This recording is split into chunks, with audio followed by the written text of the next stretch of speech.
Prabowo Subianto mengajak seluruh rakyat Indonesia memaknai perayaan Natal sebagai ruang memperkuat persatuan dan kepedulian. Dalam ucapan resminya, Presiden juga menegaskan perhatian pemerintah terhadap masyarakat yang tengah menghadapi bencana alam di berbagai wilayah tanah air.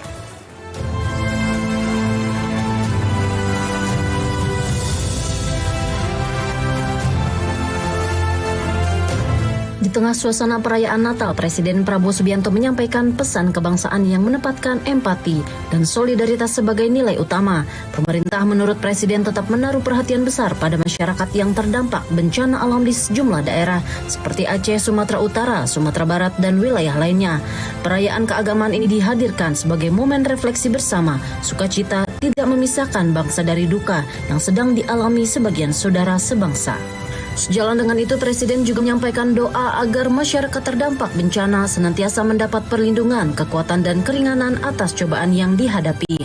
Pesan ini menegaskan perhatian negara tidak berhenti pada pernyataan tetapi berpijak pada kepedulian kemanusiaan yang menyatukan seluruh elemen bangsa dalam menghadapi masa sulit. Saudara-saudara sebangsa dan setanah air, seluruh umat Kristiani yang saya hormati. Saya Prabowo Subianto, Presiden Republik Indonesia, atas nama pemerintah dan atas nama pribadi, mengucapkan selamat Hari Natal kepada seluruh umat Kristiani di tanah air dan dimanapun saudara berada. Semoga damai Natal membawa kasih, berkah pengharapan, dan kekuatan bagi kita semua. Saudara-saudara sekalian, di tengah perayaan Natal tahun ini, hati kita juga tertuju kepada saudara-saudara kita yang tengah menghadapi akibat bencana di sejumlah tempat di tanah air. Di Aceh, Sumatera Utara, dan Sumatera Barat, dan juga di beberapa tempat di tanah air kita. Semoga saudara-saudara kita di tempat-tempat tersebut diberi lindungan oleh Yang Maha Kuasa, diringankan penderitaan mereka. Juga marilah kita terus bekerja keras untuk mengatasi kesulitan-kesulitan yang dihadapi oleh saudara-saudara kita. Lebih jauh, Presiden Prabowo Subianto menempatkan Natal sebagai momentum kebangsaan yang relevan bagi seluruh rakyat Indonesia. Nilai kasih, kepedulian, dan kebersamaan yang terkandung dalam perayaan Natal dipandang selaras dengan karakter bangsa yang menjunjung tinggi gotong royong dan solidaritas sosial. Dalam konteks tantangan nasional termasuk bencana alam, nilai-nilai ini menjadi landasan penting untuk saling membantu tanpa memandang perbedaan latar belakang. Presiden juga mengajak seluruh elemen masyarakat untuk bekerja sama, merawat persatuan dan mengedepankan kepentingan rakyat. Perbedaan suku, agama maupun latar sosial tidak seharusnya menjadi penghalang dalam upaya bersama mengatasi persoalan bangsa. Semangat kebersamaan itulah yang dinilai mampu memperkuat ketahanan nasional di tengah berbagai ujian. Mari kita jadikan Natal sebagai momentum untuk memperkuat persatuan nasional, memperdalam solidaritas sosial, dan meneguhkan semangat gotong royong. Kita harus bersatu, bekerja sama, mengatasi segala perbedaan untuk kepentingan rakyat kita yang kita cintai. Dan semoga Tuhan Yang Maha Kuasa senantiasa melindungi seluruh bangsa Indonesia. Terima kasih. Dalam pesan penutupnya, Presiden Prabowo menyampaikan ucapan selamat Natal kepada umat Kristiani di Indonesia dan di berbagai belahan dunia.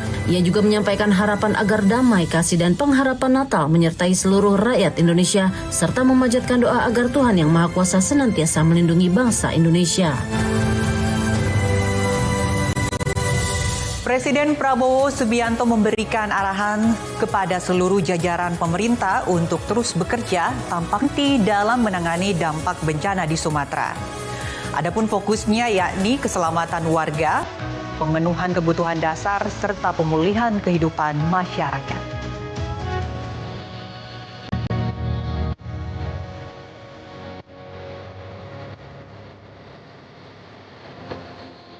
Pemerintah pusat bergerak memastikan bantuan menjangkau seluruh wilayah terdampak, termasuk daerah yang aksesnya masih terputus. Di Aceh Tengah dan Benar Meriah, petugas gabungan menyalurkan logistik menggunakan sepeda motor trail untuk menembus jalur sempit, berlumpur dan berbukit. Bahan makanan, BBM, LPG, serta kebutuhan pokok lainnya terus dikirim agar masyarakat di wilayah terisolasi tetap terpenuhi kebutuhannya. Sejalan dengan distribusi bantuan, pemerintah juga mempercepat penanganan darurat dan masa transisi pemulihan. BNPB, TNI, Polri, dan pemerintah daerah bekerja bersama di lapangan. Hasilnya, sebagian kabupaten dan kota terdampak telah memasuki fase transisi menuju pemulihan. Meski di Aceh masih terdapat sejumlah daerah yang memperpanjang status tanggap darurat agar penanganan berjalan optimal dan masyarakat benar-benar siap bangkit. Semua terus bekerja tanpa henti, mengerahkan seluruh sumber daya nasional untuk percepatan penanganan bencana di Aceh, di Sumatera Utara, dan di Sumatera Barat, sampai kehidupan dan penghidupan masyarakat bisa dipulihkan. Kita semua, para relawan, personel TNI dan Polri, petugas kesehatan, petugas BLN, Bulog, Pertamina, seluruh jajaran pemerintah daerah, dari provinsi, kabupaten, kota, sampai tingkat desa, yang bekerja keras bergotong royong di lapangan untuk terus memulihkan Sumatera. Fokus kita jelas, keselamatan, kebutuhan dasar harus segera terpenuhi, dan pemulihan dipercepat secepat-cepatnya. Di sektor layanan dasar, pemerintah memprioritaskan pemulihan pendidikan dan kesehatan. Di Sumatera Utara dan Sumatera Barat, kesiapan operasional sekolah telah mendekati 90%. Sementara di Aceh, puluhan sekolah tengah disiapkan melalui pembersihan dan perbaikan fasilitas agar kegiatan belajar mengajar dapat kembali berjalan dengan aman. Di bidang kesehatan, rumah sakit pemerintah dan ratusan puskesmas telah kembali beroperasi, didukung kehadiran dokter serta relawan yang mempercepat layanan bagi warga terdampak. Selain penanganan darurat, pemerintah juga melakukan pembenahan jangka menengah melalui pengetatan tata kelola sumber daya alam, izin pemanfaatan lahan skala besar, termasuk perkebunan sawit dan pemanfaatan kayu, telah dicabut sebagai bagian dari evaluasi menyeluruh. Di sektor pertambangan, aktivitas sejumlah perusahaan disegel karena dinilai beresiko terhadap lingkungan. Langkah ini diarahkan untuk mencegah bencana serupa terulang dan memastikan pemulihan berjalan lebih berkelanjutan. Pemerintah pusat, dalam hal ini Menteri Kehutanan, telah mencabut izin pemanfaatan lahan dalam skala besar, termasuk jutaan hektar izin perkebunan sawit dan izin pemanfaatan kayu hasil hutan. 5 perusahaan tambang besar yang dianggap berisiko memicu kerusakan lingkungan. Ini adalah sikap tegas pemerintah bahwa ke depan kita harus menjadi lebih baik. Di tengah libur Natal dan Tahun Baru, pemerintah juga mengingatkan masyarakat agar selalu memantau peringatan cuaca dari BMKG, BNPB, dan otoritas setempat. Warga di wilayah terdampak diminta tetap waspada terhadap dinamika cuaca, mengingat hujan masih berpotensi turun meski dengan intensitas yang ringan. Dengan arahan langsung Presiden Prabowo Subianto, pemerintah memastikan penanganan bencana tidak berhenti pada bantuan darurat, tetapi berlanjut pada pemulihan layanan dasar, penguatan keselamatan lingkungan, serta gotong royong nasional agar masyarakat di Sumatera dapat kembali menjalani kehidupan